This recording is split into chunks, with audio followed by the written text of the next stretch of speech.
Hi Taurus, this is your 2025 year ahead forecast. Before we pull month by month for the year 2025 and see what this year has in store for you, I want to pull 3 cards to do a kind of bird's eye view overview of what the bigger themes, lessons, blessings, the vantage point that you are kind of working with this year. Let's take 3 cards to start.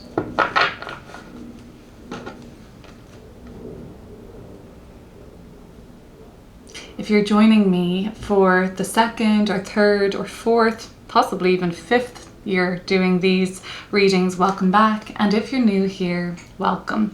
Either way, make sure you're subscribed. I would really appreciate that. So the 4 of Cups, a lot to do with emotions this year, processing, and 4s can be a little stagnant. So you might be moving through something that has been stuck in one place emotionally for a while.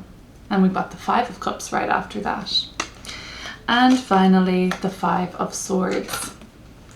This year, Taurus, is important for you to process even emotions that are in some way deemed unpleasant or even ugly.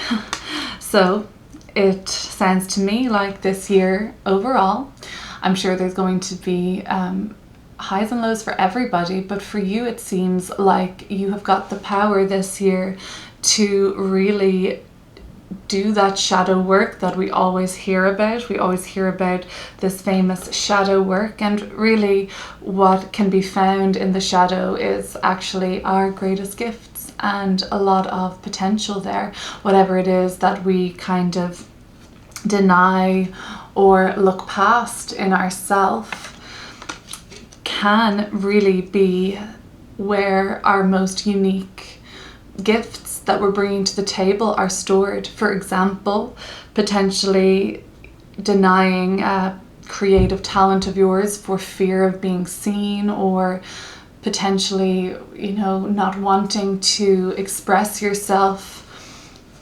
Maybe there is some sort of an issue that you carry some anger around, and that sacred rage could be channeled into speaking up or advocacy.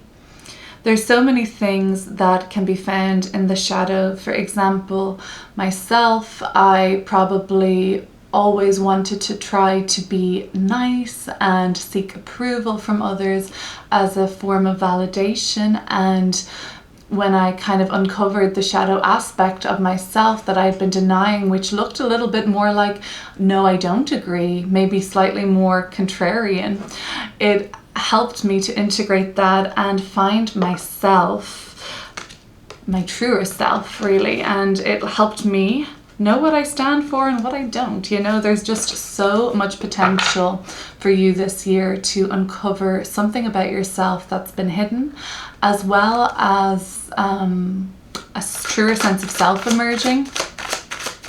And I think I've had something else coming through there, but maybe it'll come to me as we move through the reading. Maybe this is a year of overall self-discovery. I want to look at this now month by month. I know we have gotten through the month of January, so that card is going to be a little bit more of a retrospect. The moon. The moon is all about the subconscious part of our psyche. The moon is what is kept in the dark, and the moon can be a lot to do with fears and insecurities. It can be the struggle quite often of not knowing, the uncertainty. Where we can really lean into the magic of the moon is faith and surrender. That could be another message that's coming through this year for you. Let's start pulling 12 cards. That was a deep intro, so let's see what else we can tap into in this reading.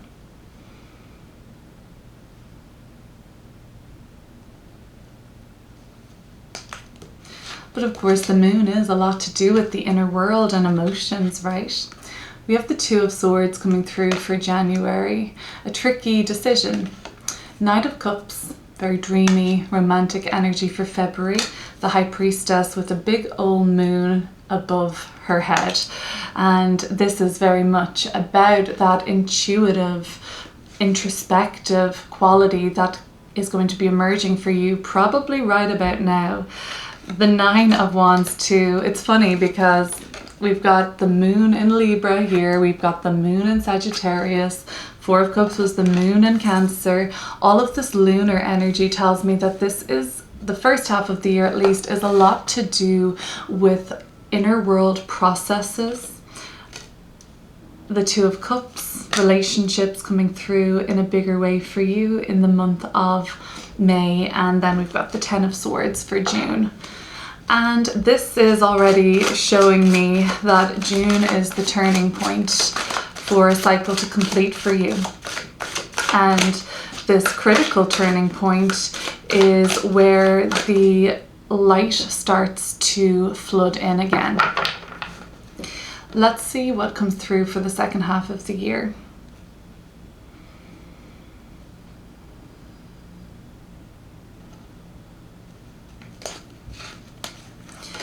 The Four of Swords, the Three of Cups, the King of Cups. The floodgates seem to be opening, and then a greater sense of direction emerging with the Knight of Swords and the Queen of Swords to end this year a very productive and motivating Three of Pentacles. So from my point of view, the last 3 months of the year is when something really gets going for you in terms of a purpose and vision coming to life and being enacted. The other, like a big part of this year, is about relationships, family, and again, plenty of emotion. So I myself, as a Taurus moon, can identify with this so far. Let's start taking this piece by piece. The month of January, Two of Swords. Oftentimes this can be about self-doubt or hesitation. It can be a lot about trying to tune out the outside noise. Maybe you found things very overstimulating in January, whether that was the news cycle, whether it was decisions that had to be made for you professionally or in your personal world. But it was a suggestion with the Two of Swords that the best thing that you can do in times like this is put the blindfold on, in a sense, not to be in denial, but to tune in to what your inner voice is trying to communicate to you. The moon in this card is a lot to do with intuition, and instead of outsourcing your decisions to anybody else, trusting that you know what's best for you. The Knight of Cups in February. So let's look at this in a couple of ways. A lot of the time I see the Knight of Cups as romance or relationships developing. It could be that you might be meeting someone in February, or you're starting to wake up to the possibility of that blessing of romance and getting to know somebody on a deeper level coming through. If you're in a relationship in February, this would suggest to me that I think this relationship is reaching a deeper understanding. Maybe you have very vulnerably allowed the person that you're with a glimpse into your inner world, and this is going to show, right, the Knight of Cups here and the King of Cups, that this is part of a successful journey towards deepening your connections. And it may not just be romantically, this could really extend to all kinds of partnerships and relationships in your life, your friends, your family, any of your loved ones. The Knight of Cups is a very creative energy, so this could also suggest that you're working on something that is very sacred to you, very special to you, a new business. It could be your business model, it could be a website, it could be something artistic. Whatever it is, what you are called towards putting your focus to in the month of February is special, and it's an essence of your inner world. So there is a lot of vulnerability at the beginning of the year, and maybe you don't fully know what to do with that quite yet. It seems like it is coming into a more celebrated sort of external expression in the months of August and September. But in the meantime, you're still going through the motions. You are following your intuition and your heart on this, and I don't think that's going to lead you in any direction that it shouldn't, you know. Let's clear up the High Priestess. It's a major arcana card, and it's actually the only major arcana card that's showing up here. So in the month of March, we have a couple of eclipses, and we've got a lot going on in the sign of Pisces. So already we're really in a Pisces stellium, and in March there is another emphasis on that area of life. The North Node has moved into Pisces, which is kind of pulling us towards our collective and personal destiny in the Pisces area of your chart. But more simply, the High Priestess tells me that you are this conduit for basically insight to flow through in the month of March. This is another, there's so many repeating patterns in this particular reading, Taurus, that suggest that you ultimately know what's best for you, and inviting you in to really trust in your intuition this year. The High Priestess tells me that you might feel more withdrawn in March. That could be just that you're so focused on this sacred mission and where you're dedicating all of this time and effort in what you are building, creating, birthing, or envisioning, that you pull back your energy a little in the month of March to really uncover another aspect of this, or to just tunnel vision, process what's coming up and what's kind of flowing through you. It says here actually on the High Priestess scroll, I don't know if you can read that, it says darkness into darkness, the key to all mystery. To me that really sounds like that shadow work energy that I saw at the beginning of the year, or in the beginning 3 cards for you I should say. The key to all mystery, there's so much of a wealth of information, of codes, of very richness within you. And I wonder, have you fully tapped into that? Whoa, whoa, whoa. I'm going to cover the hanging man's booty right here, but look at this card, another major arcana card. It's Neptune, and Neptune, of course, is about transcendental experience, unconditional love. So what's happening here is we're going even deeper into this kind of cosmic water below. We're going in butt ass, we're going in with our head exposed, which is to suggest that you are leaving behind the kind of mechanical, sort of physical realms even, to go very deep into the subterranean waters of your psyche. You are so amazingly lit up with sort of just like divine inspiration in the month of March, and this is suggesting that you are seeking answers, you're seeking to go deeper, you're seeking a new perspective overall.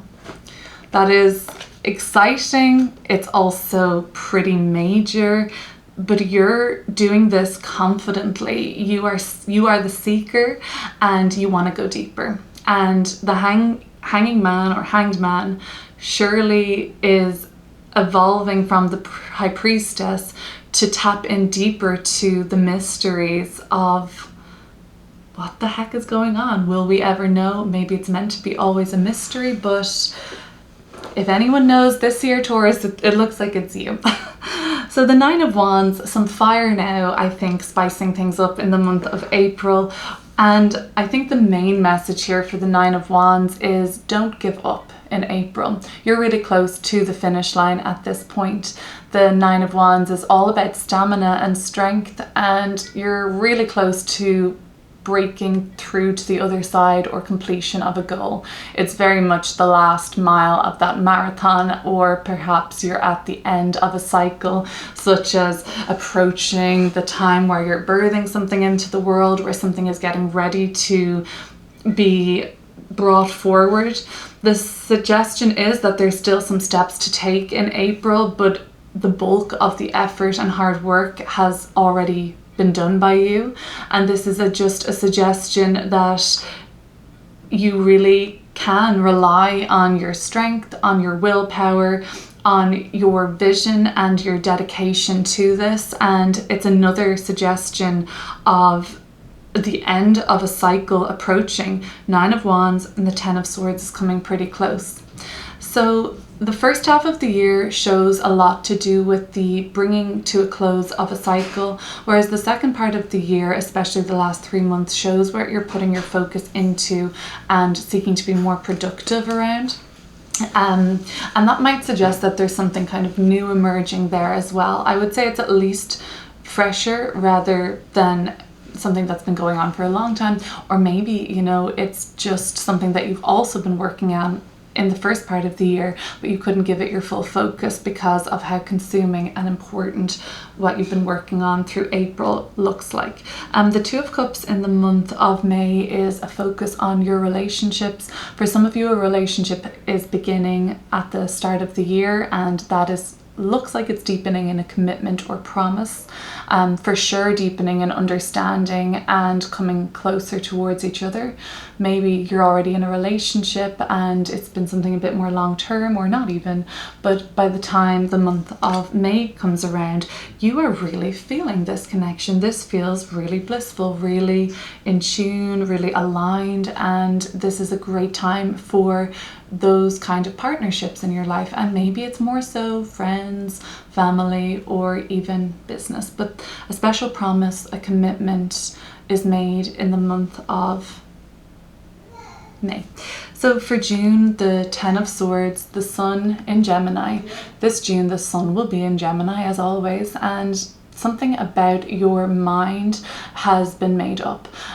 So basically all of these thoughts that are usually assigned to the sign of Gemini now reach this kind of critical turning point where you don't need any more information to decide what's happening after this. This might come with a kind of like pressure. These 10 swords don't look easy, but the pressure to either call this a day and move on to the next, or continue something that is very heavy and sometimes painful. So the choice is yours. It looks like what happens in the month of June, by July, you feel like rested. You feel like this has been a break. You feel peace. You feel mental clarity. And the 4 of Swords can look like a need to take a break. So I got the impression that there was like some overstimulation in your world and even exhaustion, and you might be feeling that at the start of the year. So now the thing is to identify what has been so heavy, so critical. Is there a breakthrough? Is there a breakdown? Regardless, in July there looks like there is the rest that's needed to recuperate. So then there comes the last sort of 5 months of the year are particularly abundant for you. The 3 of Cups is all about your emotional fulfillment, celebration. It's support systems in your world. It's people that have your back and want to celebrate your wins, and there could be a lot of celebration, there could be a lot of socializing this month, and there could be events on that like make you feel very emotionally fulfilled. And this is a good time, right? This is a time to let your hair down and also celebrate yourself, because the King of Cups is the other card I kind of want to clear up now, because we're in another eclipse season in September. There are eclipses happening in Pisces and Virgo this September, and this is about where beginnings and endings are emerging in your world, especially in those areas of life, Pisces and Virgo parts of your chart. But this is about what is beginning for you, and the King of Cups, it's got a lot of depth, it's got a lot of substance. The King of Coins. The two kings here together suggest mastery and a really like impressive kind of expression of everything that you've been working towards. So this is like financial gains, this is about stability, security, this is about the investors you need, this is about the progress that you've made in terms of your home and living situation, or just like your place in the world. And then the King of Cups is all to do with your emotional stability and this real sense of feeling like you know who you are. The Four of Wands at the bottom of the deck. Fours in tarot, which are also the numeric of the king, represent a time or period of stability and manifestation and making more concrete what already exists. This could be a time where you're very focused on structures as well as what doors are opening for you, and as well as the pinnacle of a lot of success in many areas of your life. The King of Coins is associated with your sign Taurus. The King of Cups is associated with Scorpio, which is the sign polar to you. So this is about having a equal balance in your life of what feels peaceful, what feels serene, what feels very tranquil and just easy and slow and steady, with the Scorpio polarity of what feels like motivating you to go even deeper, to transform, to have experiences that change you, that sort of sense of merging and increased vulnerability. But overall, kings are about mastery. It takes a while to get here, and this is a celebration point, especially from the month of August into September. Take the adequate rest you need in July, because there's so much movement now as we move towards the end of this reading. October, Knight of Swords, you're on a direction and you can't be stopped, because right after that in November comes the Queen of Swords. So the steps that you're taking in the month of October are like kind of inevitable, that you will not stop, you won't be stopped, you can't be contained. It's moving fast for you, and like this is exciting, this is air energy, so it's like chomping at the bit, more or less.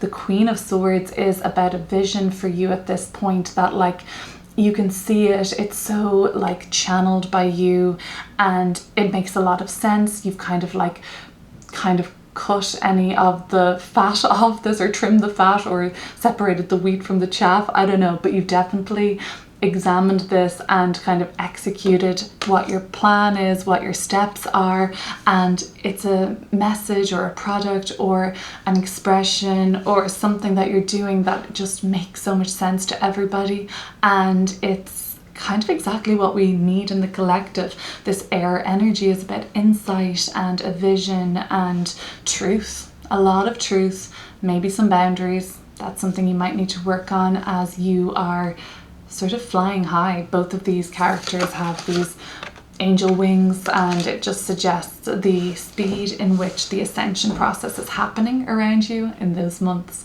And December is a fantastic month for just really stabilizing your growth.